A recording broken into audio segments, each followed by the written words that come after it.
안녕하세요. 오늘 소개해드릴 논문은 Maximizing Local Entropy When It Matters, Prefix Aware Localized LLM 언러닝입니다. 저자들은 이 방법을 팔루라고 부릅니다. LLM 언러닝의 목표는 모델이 학습한 특정 개인정보나 저작권 데이터를 있게 하면서 나머지 일반 능력은 최대한 유지하는 것입니다. 기존 방법은 보통 민감한 답변의 모든 토큰에 언러닝 로스를 적용하거나 전체 버캡 확률 분포를 수정합니다. 문제는 이런 전역적인 개입이 계산량을 늘리고 모델의 유창성이나 일반 지식까지 손상할 수 있다는 점입니다.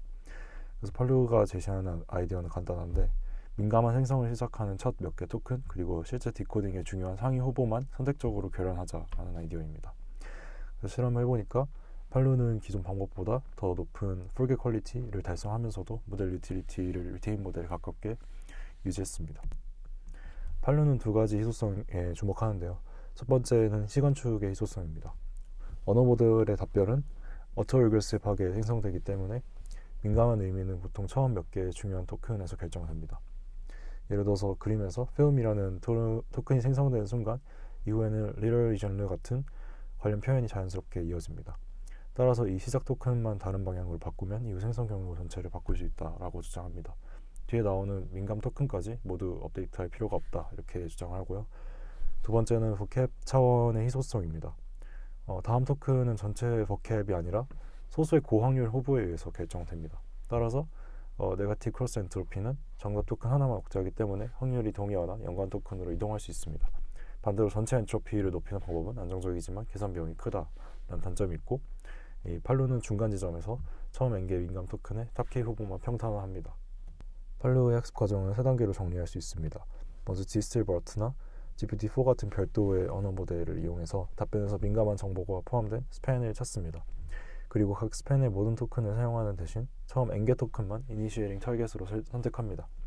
다음으로 각 이니시에이팅 포지션에서 프로즌 레퍼런스 모델이 예측한 상위 K개의 버캡 후보를 선택합니다. 실험에서는 K를 약 5,000으로 설정했습니다. 팔루는 선택된 러짓을 하나의 목표값 주변으로 모읍니다. 이렇게 하면 상위 후보들의 확률 차이가 줄어들면서 모델이 특정 민감 토큰을 확신하지 못하게 됩니다. 전체 버캡을 유니폼 디스트리뷰션으로 만들 필요가 없습니다. 민감하지 않은 커먼 토큰에는 레퍼런스 모델과 KL 다이버전스를 적용해 기존의 유창성을 보존합니다. 그 결과 이론적인 복잡도는 기존의 5의 TV 크기에서 5의 TK 크기로 줄어듭니다. 실험은 토프 데이터셋에서 라마2 7빌리언 그리고 라마 3.18B를 이용해서 진행했습니다.